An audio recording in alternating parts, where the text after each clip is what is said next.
नमस्कार प्रिय दर्शकों, आज मैं पुनः आपके सामने एक ज्ञानवर्धक रोचक जानकारी लेकर हाजिर हुए हैं। प्रिय दर्शकों, गौतम बुद्ध कहते हैं कि एक कुत्ता 1 मिनट में 27 से 28 बार सांसें लेता है और वह 12 से 14 साल जीता है। वही इंसान 1 मिनट में 12 से 14 बार सांसें लेता है और वह लगभग 100 साल जीता है। वही एक कछुआ 1 मिनट में 2 से 3 बार ही सांस लेता है और वह लगभग 200 से 300 वर्षों तक जीता है। तो इससे स्पष्ट है कि जो जीव आवश्यकता के अनुसार जो जीव जितनी कम सांसें लेंगी और वो सांसें गहरी सांसें होनी चाहिए और पेट भर भर के सांसें लें तो उस इंसान की आयु भी बढ़ेगा और उस इंसान हमेशा स्वस्थ रहता है। तो हमें सीधे 3 या 4 जगहों पर ही हवा महसूस होती है। गला, हृदय, फेफड़े और पेट में मस्तिष्क में प्रवेश कर चुकी हवा को हम नहीं जानते। कान और आँख में प्रवेश करने वाली हवा का भी शायद ही पता चलता है। स्वतंत्र प्रणाली से उछलने वाली हवा कई तरह से विभाजित होती है, जो अलग अलग इलाकों में जाती है और अपना काम करके वापस बाहर आ जाती है। यह सब इतनी तेजी से होता है कि हमें पता ही नहीं चलता कि ऑक्सीजन अंदर गई और कार्बन डाइऑक्साइड बाहर निकल गई। यह क्या सही कर रहा है और क्या गलत कर रहा है, इसके बारे में हमें बहुत कम जानकारी है। अगर आप गहरी सांस लेते हैं तो तेज बहाव से शरीर के जीवाणु नष्ट होने लगते हैं, कोशिकाओं के रोगों से लड़ने की क्षमता बढ़ जाती है, अस्थि मज्जा में नया रक्त बनने लगता है, आंतों में जमा मल बाहर निकलने लगता है, मस्तिष्क की जागरूकता लौटती है जो स्मृति में सुधार करती है, न्यूरॉन की सक्रियण क्षमता को पुनर्जीवित करता है सोचने और समझने के लिए। हवा से फेफड़ों में लौटता है विश्वास। सोचिए, जब जंगल में हवा का झोंका चलता है तो जंगल का रोम रोम जाग उठता है। कपाल भाती का एक झटका और भस्त्रिका प्राणायाम हवा की कई झटकों की तरह बहुत कम लोगों में क्षमता होती है। लगातार अभ्यास तूफान का जन्म देता है। 10 मिनट का तूफान आपके पूरे जीवन के साथ साथ आपके शरीर और दिमाग को भी बदल देगा। आजकल ज्यादातर लोगों की सांसें उठकर जाती हैं और उठकर के पीछे चलते हैं। जब क्रोध का भाव उठे तो सांस बदल जाती है, प्रेम का भाव आने पर सांस बदल जाती है, विचार और भावना के साथ हमारी सांस बदल जाती है, लेकिन ये हमारे खान पान और जीवन शैली के साथ भी बदल जाती है। दरअसल हमारी सांसों का मन और शरीर की स्थिति से गहरा संबंध है। पूरा यह विज्ञान सांस लेने की सही तरीके पर आधारित है। अगर हम सही तरीके से सांस लेना सीखें तो जादू की तरह बदल जाएगा हमारा जीवन। आज की इस प्राचीन योग के माध्यम से हम विस्तार से जानेंगे कि सांस को सही तरीके से कैसे लिया जाता है और सांस के जादू में रहस्य के बारे में विस्तार से जानेंगे। अपने विश्व में आश्रम में अपने छात्रों को। प्रिय दर्शकों, अगर आप हमारे चैनल पर पहली बार आए हैं तो हमारे चैनल को सब्सक्राइब जरूर करें, क्योंकि इसी तरह रोचक ज्ञानवर्धक वीडियो तथा प्रेरणादायक कहानी वीडियो, मोटिवेशन स्टोरीज, अनमोल शुभ विचार से रिलेटेड वीडियो इस चैनल पर आपको हमेशा मिलते रहेंगे। ध्यान और प्राणायाम सिखाते थे ऋषि स्वयं एक योगी है। उन्होंने अपने कई साल हिमालय की गुफाओं में साधना करते हुए बिताए, जहां उन्होंने कई सूक्ष्म मानवीय आयामों को गहराई से समझा और अब वे अपने अनुभव और ज्ञान का प्रसार करना चाहते थे। अपने छात्रों के माध्यम से जनता को ज्ञान। एक दिन रात के खाने के बाद उनके आश्रम का सबसे बुद्धिमान और होनहार छात्र उनके पास आता है। छात्र का चेहरा देखकर शिक्षक समझ गए कि उनके मन में कुछ सवाल उठ रहे हैं। जैसे ही शिक्षक पास आए, छात्र ने उन्हें प्रणाम किया और कहा, शिक्षक, मैं आपसे कुछ प्रश्न पूछना चाहता हूँ। शिक्षक मुस्कुराए और कहा कि मुझे पता है कि मुझे सिर्फ आपके चेहरे को देखकर पता चला है। पूछिए कि आपका प्रश्न क्या है। छात्र ने कहा कि आप अक्सर कहते हैं कि योग, ध्यान और प्राणायाम की नींव हमारी सांस है, और जैसे ही हम अपनी सांस को नियंत्रित करते हैं हम अपने मन और विचारों को भी नियंत्रित करते हैं। तो आज मैं आपके पास सांस के रहस्य और इसके योग विज्ञान के बारे में जानने आया हूँ। विस्तार से यह सुनकर गुरुदेव ने हल्की सी मुस्कान दी और फिर कहने लगे कि जैसा हमारा मन होता है वैसी ही हमारी सांसों की गति होती है, या जैसी हमारी श्वास वैसी हमारी मनोवृत्ति, अर्थात सब कुछ हमारी श्वास से जुड़ा है। हमारे भीतर क्या होता है और हमारे बाहर क्या होता है, हमारे जीवन में जो कुछ भी घटित होता है उसका हमारी श्वास से गहरा संबंध होता है। अर्थात श्वास की गति को नियंत्रित करके हम अपने मन और विचारों को नियंत्रित करें। यदि आप एक सच्चे योगी या साधक को ध्यान से देखें तो आप उसके चेहरे पर शांति देखेंगे। एक सच्चा योगी बुरी से बुरी स्थिति में भी खुद को शांत और स्थिर रख पाएगा। योगी अपनी भावनाओं को दबाता नहीं है, बल्कि वह अपनी सांसों पर नियंत्रण पा लेता है और सांसों को नियंत्रित करके अपने मन पर नियंत्रण कर लेता है। और जिस व्यक्ति का मन उसके वश में होता है उसकी सभी समस्याओं का समाधान उसी के पास होता है। शिक्षक ने छात्र की ओर इशारा किया और कहा कि आपने कुछ योगियों के बारे में सुना है कि वे 150, 200 या 300 साल तक जीवित रहते हैं, तो वे अपने आप को इतने लंबे समय तक कैसे जीवित रखते हैं? वास्तव में उनका अपनी सांस पर नियंत्रण होता है, जिसे प्राण ऊर्जा भी कहा जाता है। कितना लेना है और कितना छोड़ना है यह हमारे चारों ओर है। एक योगी यह अच्छी तरह जानता है कि वह इस काम में काफी हद तक श्रेष्ठ है, इसलिए वह अपनी जीवन ऊर्जा का उपयोग अपनी आवश्यकता के अनुसार कर सकता है। और यदि आप अपने शरीर को स्वस्थ रखना चाहते हैं, सामान्य से अधिक शक्ति चाहते हैं, तो आप एक तेज दिमाग चाहते हैं। इसलिए आपको अपनी सांसों को समझना होगा, आपको उन्हें नियंत्रित करना होगा, और एक बार जब आप उन्हें नियंत्रित कर लेंगे तो आपके जीवन में सब कुछ ठीक हो जाएगा। दरअसल डर, चिंता और चिंता जैसी कोई चीज नहीं है।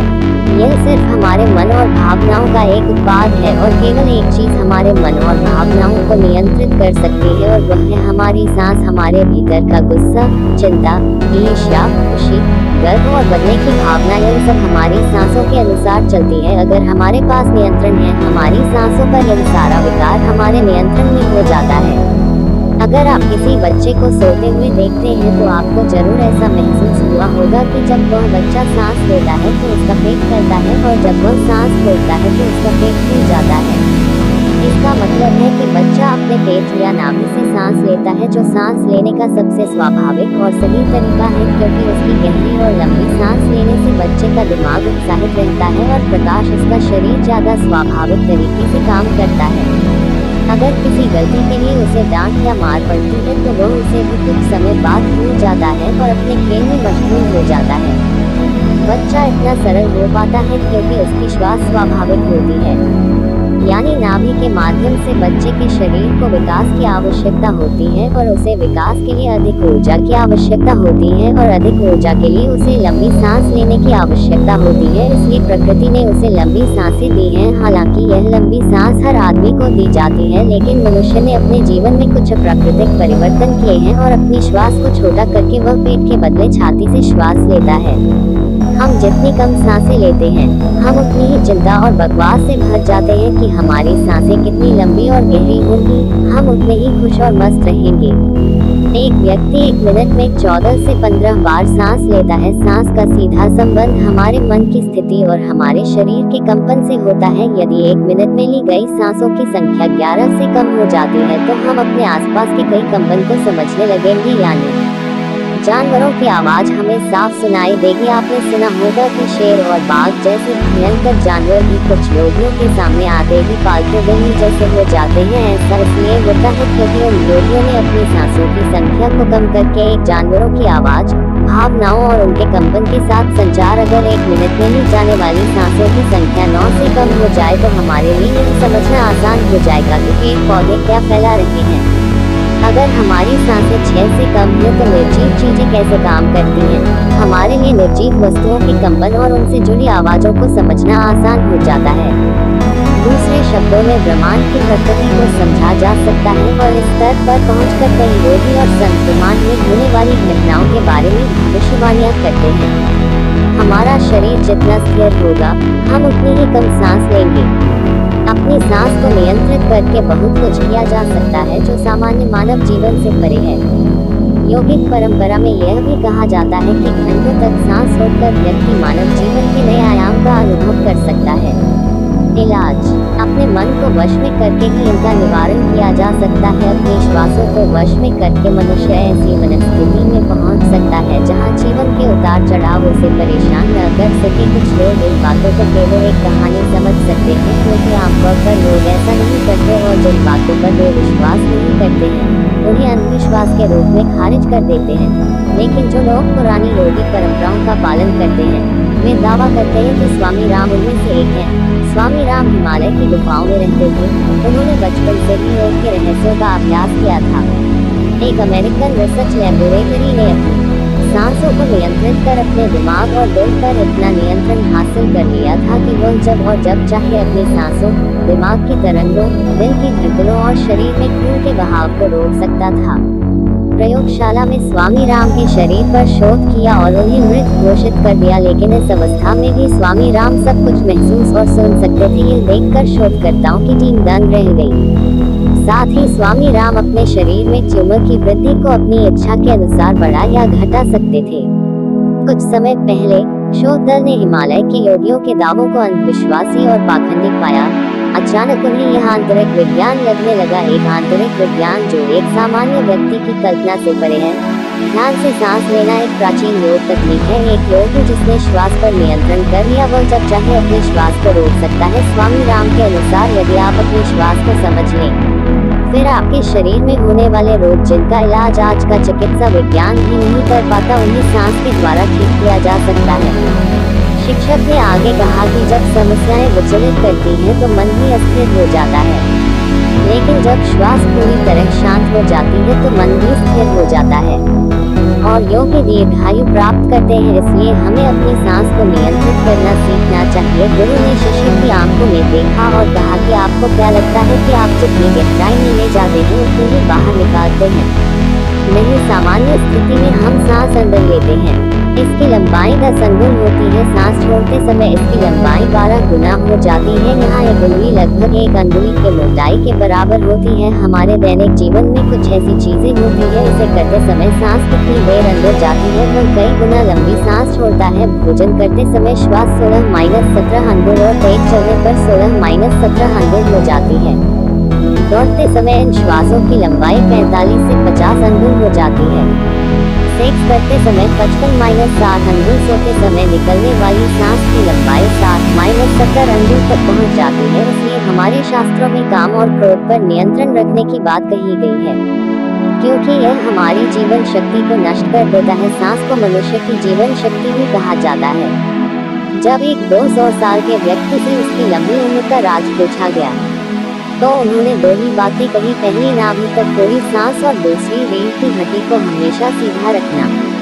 मूल रूप से अंदर ली गई सांस की लंबाई कम होती है और छोड़ी गई सांस की लंबाई लंबी होती है। छोड़ी हुई सांस की लंबाई को अगर किसी तरह कम कर दिया जाए तो लंबी उम्र पाई जा सकती है। स्वास्थ्य विज्ञान के अनुसार अगर छोड़ी हुई सांस की लंबाई 1 अंगुल कम हो जाए तो व्यक्ति कामहीन हो जाता है, यानी उसके अंदर से सेक्स खत्म होने लगता है। 2 अंगुल के खो जाने से सुख मिलता है, 3 अंगुल के खो जाने से बढ़ जाती है लेखन शक्ति, 4 अंगुल कम करने से वाणी की प्राप्ति होती है, 5 अंगुल कम होने से व्यक्ति दूर दृष्टि प्राप्त करता है, 6-7 अंगुल नीचे करने से साधक के अंदर तेज चलने की शक्ति आ जाती है। 1 सेकंड में एक स्थान से दूसरे स्थान तक पहुंच सकता है। 8 अंगुल घटाकर साधक को 8 सिद्धियां। पवन पुत्र हनुमान को अष्ट सिद्धियों का दाता कहा जाता था, क्योंकि उन्होंने अष्ट सिद्धियों को प्राप्त कर लिया था। मनुष्य बस उन्हें जागरूक करने की जरूरत है। जब सांस की लंबाई 12 अंगुल से कम हो तो योगी को इच्छा मृत्यु की प्राप्ति होती है।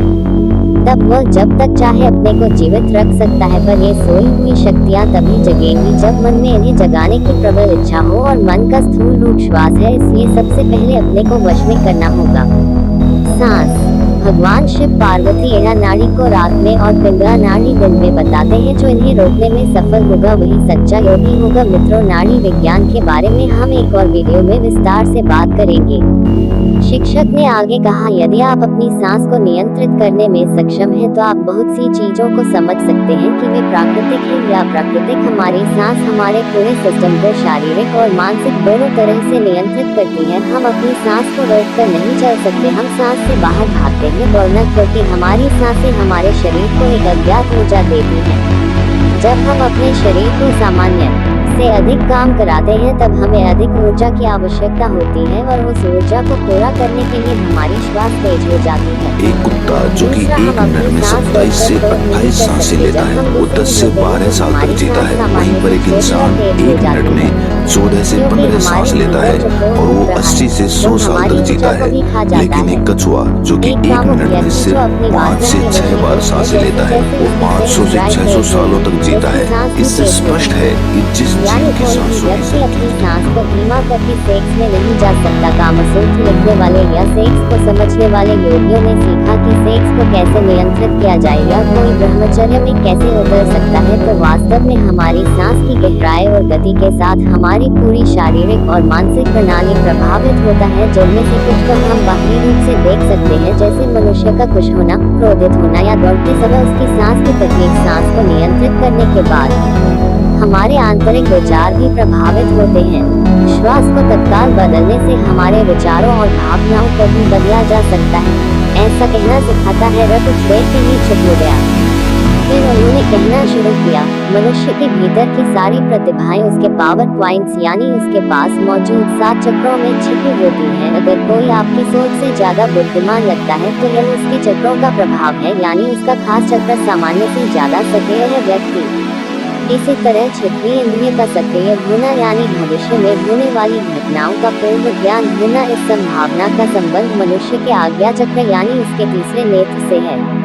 लेकिन ये 7 चक्र किसी व्यक्ति में कभी भी पूरी तरह से जागृत नहीं होते हैं।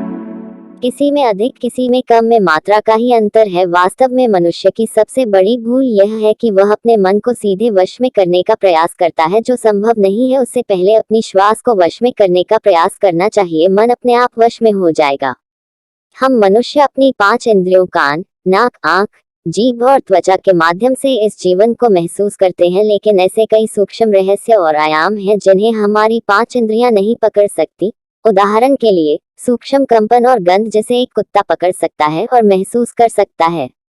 एक बिल्ली किसी भी अनहोनी को सबसे पहले भांप लेती है और रोने लगती है। एक गिद्ध जो जमीन पर छोटे से छोटे जीव को भी बहुत ऊंचाई से देखता है, और साथ ही बंदर और कई ऐसे पक्षी जो किसी भी प्राकृतिक आपदा जैसे भूकंप, ग्रहण, तूफान आदि को महसूस कर सकते हैं। आने से पहले और घटना होने से पहले ही वे सुरक्षित स्थान देखकर छिप जाते हैं। मनुष्य इन घटनाओं के स्पंदनों को पकड़ नहीं पाता है, तो इससे हमें पता चलता है कि हमारे चारों ओर ऐसे बहुत से स्पंदन और तरंगे हैं जिन्हें हमारी 5 इंद्रियां नहीं पकड़ सकती, लेकिन कुछ जीव पकड़ सकते हैं और उन्हें समझे तो अगर हमें उन जानवरों और पक्षियों की यह संभावना मिल जाए तो हम एक अद्भुत इंसान हो सकते हैं। और क्योंकि हर जानवर की सांस लेने की संख्या अलग होती है, इसलिए उनकी संभावना भी अलग होती है। यदि हम भी अपने भीतर ऐसे अलौकिक गुणों को चाहते हैं तो अभ्यास द्वारा हमें अपने श्वासों की संख्या को कम करना होगा और हमें इसे उसी स्तर पर ले जाना है जहां हम इन कंपन को महसूस कर सके। एक कुत्ता जो 1 मिनट में 27 से 28 सांसें लेता है 10 से 12 साल तक जीता है। इंसान 1 मिनट में 14 से 15 सांस लेता है और जो 80 से 100 साल तक जिंदा रह सकता है, लेकिन कछुआ जो 1 मिनट में सिर्फ 5 से 6 बार सांस लेता है वो 500 से 600 साल तक जिंदा रह सकता है। यह स्पष्ट है कि जिस जानवर के पास कम से कम सांसें होती हैं वह इतना अधिक समय तक जीवित रह सकता है। हमारे पूर्वजों ने सांसों की संख्या कम करने और उनकी गहराई बढ़ाने के विज्ञान पर काम करना शुरू कर दिया था, क्योंकि वे समझ गए थे कि एक व्यक्ति को निश्चित संख्या में सांस दी जाती है जीने के लिए, महीने और साल नहीं, और सांस लेने की दर को कम करके जीवन काल को बढ़ाया जा सकता है। सांस का छोटा या लंबा होना की यह गति स्वाभाविक होनी चाहिए। इसमें व्यक्ति को सांस के साथ किसी भी तरह का जोर नहीं लगाना चाहिए, बल्कि अभ्यास द्वारा नाभि से श्वास को अपने जीवन का अंग बना लें। इसके बाद गुरुजी कुछ देर के लिए रुके और लंबी सांस ली और फिर कहने लगे, यौगिक प्रक्रिया एक शब्द, शोर, नाद या अथाह शोर से बनी है। यह एक सार्वभौमिक ध्वनि है। ध्वनि किसी आम आदमी को सुनाई नहीं देती, लेकिन ऐसा नहीं है कि टकराव से उत्पन्न ध्वनि ध्वनि का एक सरल विज्ञान है। जहाँ टकराव या घर्षण होगा वहाँ कंपन होगा, और जहाँ कंपन होगा वहाँ ध्वनि होगी। और टकराने से उत्पन्न ध्वनि हमारे इंद्रिय अर्थात कान सुन सकते हैं, लेकिन कुछ सूक्ष्म इंद्रियां हमारे शरीर के अंदर भी निवास करती हैं, जो अक्सर निष्क्रिय या शांत रहना पसंद करती हैं। लेकिन अगर हम इन इंद्रियों को सक्रिय करते हैं तो यह नाद की आवाज सुन सकती है। ऐसा एक सार्वभौमिक है ध्वनि जो घर्षण और टक्कर से उत्पन्न नहीं होती है। यह ध्वनि हमारे बाहर भी है और हमारे भीतर भी, लेकिन जो व्यक्ति मानसिक स्थिति के उस स्तर तक नहीं पहुंचा है उसके लिए यह ध्वनि केवल एक कल्पना हो सकती है। लेकिन यदि आप चाहें तो इसे सही अभ्यास के माध्यम से सुन सकते हैं। छात्र ने कहा, लेकिन वह अभ्यास क्या है? मास्टर जी ने कहा कि सबसे पहले आपको रोज कुछ समय अकेले में बैठकर अपनी सांसों पर ध्यान देना है। देखें कि सांस छाती से आ रही है या पेट से सांस आ रही है तो पेट से लेने की कोशिश करें, यानी जब आप पेट में सांस फूल जाती है और जाते ही पेट पच जाता है। धीरे धीरे समय के साथ आपकी सांस का केंद्र आपकी नाभि से होकर गुजरेगा और नीचे चला जाएगा, यानी अब आपकी सांस आपकी नाभि के अंदर से आ रही है। लेकिन जिस दिन बिना ध्यान और अभ्यास के आपकी सांस स्वाभाविक रूप से नाभि के नीचे से दिन रात चलने लगेगी, उसी दिन से आपको नाद की ध्वनि सुनाई देने लगेगी। लेकिन ध्यान रहे, इस स्थिति को प्राप्त करना इतना आसान नहीं है। बहुत दृढ़ संकल्प और अभ्यास की आवश्यकता होती है दोस्तों। चिंता, भय, तनाव और आदत के कारण जब हम छोटी उथली सांसें लेते हैं तो हवा हमारे ऊपरी फेफड़ों तक ही सीमित हो जाती है, जिससे हमारे शरीर में कम ऑक्सीजन पहुंचती है और कार्बन डाइऑक्साइड बनने लगती है। शरीर अम्लीय हो जाता है, जिससे हमारी रोग प्रतिरोधक क्षमता कम हो जाती है, हमारी दृष्टि कमजोर होने लगती है, हमारा बौद्धिक और शारीरिक क्षमताएं कमजोर होने लगती हैं और हमारा शरीर धीरे धीरे बीमारियों की चपेट में आने लगता है। लेकिन जब हम गहरी और लंबी सांसें लेने का अभ्यास करते हैं तो इससे और भी ज्यादा हवा हमारे फेफड़ों के निचले हिस्से तक पहुंच पाती है और न केवल हमारे शरीर को अधिक ऑक्सीजन मिलती है बल्कि हमारे निचले फेफड़ों की गंदगी भी बाहर निकलने लगती है। हमारे शरीर में कुछ प्रकार की गंदगी जमा हो जाती है जिसे मल, मूत्र या पानी से नहीं निकाला जा सकता है, केवल हवा द्वारा ही बाहर निकाला जा सकता है। गहरी सांस लेने से हमारा डर, तनाव और चिंता भी दूर हो जाती है और हम खुश रहने लगते हैं।